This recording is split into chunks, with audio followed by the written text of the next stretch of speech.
ടിക്കറ്റൊക്കെ ഞാൻ ഇതുവരെ ചെയ്യാത്ത ഒരു ജോണറിലുള്ള ഒരു സിനിമയാണ്. ഒരു ത്രൂ ഔട്ട് ആക്ഷൻ, ഒരു തിയേറ്റർ എക്സ്പീരിയൻസ് കൊടുക്കണം എന്ന് തന്നെ പ്രതീക്ഷിച്ച് ഞാൻ ചെയ്യുന്ന ഒരു സിനിമയാണ്. ഇപ്പം എൻ്റെ ഒരു KGF എന്ന് ഞാൻ വിശ്വസിക്കുന്ന ഒരു സിനിമയാണ്. ഇപ്പൊ തലവൻ കഴിഞ്ഞു കഴിഞ്ഞാൽ ഇപ്പൊ എല്ലാവരും ആസിഫ് അലിയുടെ മറ്റൊരു ചിത്രം പ്രതീക്ഷയോടെ കാത്തിരിക്കുന്നത് ടിക്കി ടാക്കി ആയിരിക്കും. ഇപ്പം അതിൻ്റെ ഒരുപാട് ഫൈറ്റും ഒക്കെയുള്ള ഒരു സിനിമയാണെന്നാണ് നമുക്ക് ഇതുവരെയുള്ള ഒരു അറിവ് അതിനെ പറ്റിയിട്ട്.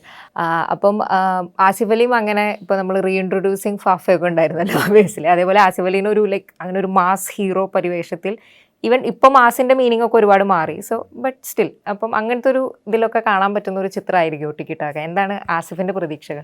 ടിക്കറ്റൊക്കെ ഞാൻ ഇതുവരെ ചെയ്യാത്ത ഒരു ജോണറിലുള്ള ഒരു സിനിമയാണ്. ഒരു ത്രൂ ഔട്ട് ആക്ഷൻ, ഒരു തിയേറ്റർ എക്സ്പീരിയൻസ് കൊടുക്കണം എന്ന് തന്നെ പ്രതീക്ഷിച്ച് ഞാൻ ചെയ്യുന്ന ഒരു സിനിമയാണ്. ഇപ്പം എൻ്റെ ഒരു KGF എന്ന് ഞാൻ വിശ്വസിക്കുന്ന ഒരു സിനിമയാണ്. അത് അത്ര ബഡ്ജറ്റും അത്രയും സ്ട്രെസ്സും ഒക്കെ ഉള്ളൊരു സിനിമയാണ്. അതിപ്പോൾ നമ്മൾ ചാർട്ട് ചെയ്തിട്ടുള്ളത് തന്നെ ഏകദേശം 160 days ആണ് സിനിമയുടെ ഷൂട്ടിങ്. അപ്പൊ അതിന്റെ ആദ്യത്തെ ക്വാർട്ടറിൽ തന്നെ എനിക്കൊരു ആക്സിഡന്റ് പറ്റുകയും ഷൂട്ട് ബ്രേക്ക് ആവുകയും ചെയ്തു. അപ്പൊ അത്രയും ഫിസിക്കൽ എഫേർട്ട് ഡിമാൻഡ് ചെയ്യുന്ന ഒരു സിനിമയാണ്. അപ്പൊ അത് എല്ലാ സിനിമയ്ക്കും കൊടുക്കുന്ന പോലെ തന്നെ എൻ്റെ ബെസ്റ്റ് ആ സിനിമയ്ക്ക് കൊടുക്കണം. പക്ഷെ ഞാൻ ഇതുവരെ കൊടുത്തതിനേക്കാൾ കൂടുതൽ ഡിമാൻഡ് ചെയ്യുന്ന ഒരു സിനിമയാണ്. അപ്പൊ അത് ഞാനും ഭയങ്കര എക്സൈറ്റ്മെന്റിൽ നിൽക്കുന്നു.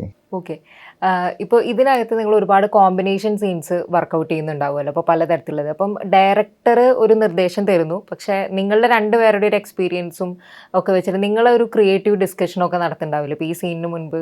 ലൈക്ക് അങ്ങനെ നിങ്ങളുടെ കയ്യിൽ നിന്നിട്ട് നിങ്ങളൊരു ഡിസ്കസ് ചെയ്തിട്ടുള്ള ഒരു സീനിനെ പറ്റിയിട്ടോ അധികം റിവീലിംഗ് അല്ലെങ്കിൽ അതിൻ്റെ ഒരു എക്സ്പീരിയൻസ് ഷെയർ ചെയ്യാനുണ്ടോ? നിങ്ങൾ തമ്മിലുള്ള ഒരു ക്രിയേറ്റീവ് ഡിസ്കഷൻ, ഒരു ആള് ഡയറക്ടർ ഒരു സീൻ പറയുന്നു, അതിനുശേഷം നിങ്ങൾ രണ്ടുപേരും അത് വർക്കൗട്ട് ചെയ്യുന്നതിൻ്റെ മാറിയിരുന്ന് വർക്കൗട്ട് ചെയ്യലൊന്നുമില്ല, എല്ലാവരും ചേർന്നിരുന്ന് തന്നെയാണ്. ഡയറക്ടർ സീൻ പറഞ്ഞിട്ട് പോവുമല്ലോ, ഡയറക്ടറോടെ നിന്ന് ഇങ്ങനെയായിരിക്കും എന്നുള്ളതൊന്ന് കണ്ട് കാര്യങ്ങൾ നമ്മൾ അതിനിപ്പം ഇങ്ങനെയായിരിക്കും ഇതാണ് കംഫർട്ടബിൾ നോക്കിയിട്ട് ഞങ്ങളൊക്കെ ഫിക്സ് ചെയ്തിട്ടാണ് ഷൂട്ട് ചെയ്യാൻ. ഞങ്ങൾക്ക് ഒരു ഗ്രൂപ്പ് എഫേർട്ട് എപ്പോഴും ഉണ്ടാവും. ഇപ്പൊ നമ്മളിപ്പോ നാളെ രാവിലെ ഷൂട്ട് ചെയ്യാൻ പോകുന്നതിനെ പറ്റി ഇന്ന് ഷൂട്ട് കഴിഞ്ഞ് വന്ന് രാത്രി നമ്മളിരുന്ന് സംസാരിക്കാറുണ്ട്. ഇപ്പം ഈ അഭിനയിക്കുന്ന സമയത്ത് നമ്മൾ ഒരാൾ ഇംപ്രവൈസ് ചെയ്യുവാണെങ്കിൽ അതിനെ മാച്ച് ചെയ്യുന്ന രീതിയിലേക്ക് ചിലപ്പം നമുക്ക് ഒന്നും കൂടെ പോയാൽ ചേട്ടന് അല്ലെങ്കിൽ ചേട്ടൻ ചെയ്തതിന് എനിക്ക് ഇങ്ങനെ ഒരു കൗണ്ടർ പറയാൻ പറ്റും. അപ്പൊ അങ്ങനെയുള്ള ഒരു ഗ്രൂപ്പ് എഫേർട്ട് എപ്പോഴും ഉണ്ടാകും. അത് ഒരിക്കലും എനിക്ക് തോന്നുന്നത് ഈ ആക്ടേഴ്സ് മാത്രമായിട്ട് എടുക്കുന്ന തീരുമാനമോ എഫേർട്ടോ ഒന്നും അല്ല, അത് ഒരു ഗ്രൂപ്പായിട്ട് തന്നെ സംഭവിക്കുന്നതാണ്. ഇപ്പോൾ OTT റിലീസുകളും അല്ലെങ്കിൽ മുൻപ് OTT നേരിട്ട് റിലീസ് ചെയ്യുന്നതായിരുന്നു. ഇപ്പം അതല്ലാതെ സിനിമകൾ ഇത്ര ദിവസത്തിന് ശേഷം OTT റിലീസ് ചെയ്യുന്നത് സംബന്ധിച്ചിട്ട് കാര്യങ്ങളും ചർച്ചകളൊക്കെ നടക്കുന്നുണ്ട്. കുറച്ച് ഇപ്പം 28 days എന്നുള്ളൊരു ബാർ മാറ്റണം എന്നൊക്കെ പറഞ്ഞിട്ടുണ്ട്.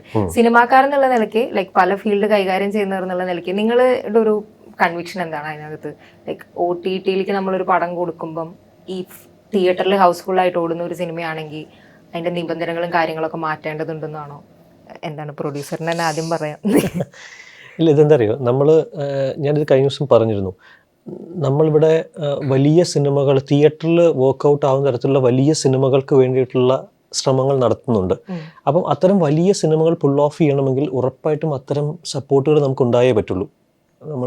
നമുക്കിപ്പം നമ്മളിവിടെ ഇന്ത്യയിൽ കഴിഞ്ഞ 5 മാസത്തിനിടയ്ക്ക് ഇറങ്ങിയ ഏറ്റവും വലിയ ഹിറ്റുകളെല്ലാം മലയാളത്തിൽ നിന്നാണ്. അപ്പം നിങ്ങൾ ഉദ്ദേശിച്ച സിനിമ ആവേശമായിരിക്കാം, തീർച്ചയായിട്ടും ആവേശം വന്നത്. ആവേശം വലിയ ബഡ്ജറ്റിൽ വന്നൊരു സിനിമയാണ്. ആ സിനിമ പുൾ ഓഫ് ചെയ്യണമെങ്കിൽ നമ്മൾ സിനിമ തുടങ്ങുന്നതിന് മുമ്പ് അതിൻ്റെ ഒരു ടോട്ടാലിറ്റി വെച്ചിട്ടൊരു OTT പ്ലാറ്റ്ഫോം നമ്മളോട് ഈ രീതിയിൽ സൈൻ ചെയ്യാൻ തയ്യാറാവുമെന്ന് ചോദിക്കുന്നു. നമുക്കത് പുൾ ഓഫ് ചെയ്യണമെങ്കിൽ അങ്ങനെ ഒരു സപ്പോർട്ട് ഉണ്ടായാലേ പറ്റുള്ളൂ. മനസ്സിലായില്ലേ? നമ്മൾ ആ എഫേർട്ട് തിയേറ്ററിലേക്ക് എത്തിക്കാൻ ശ്രമിക്കുമ്പം അതിന് അങ്ങനെ ഒരു സപ്പോർട്ട് നമ്മൾ എടുക്കുന്നു.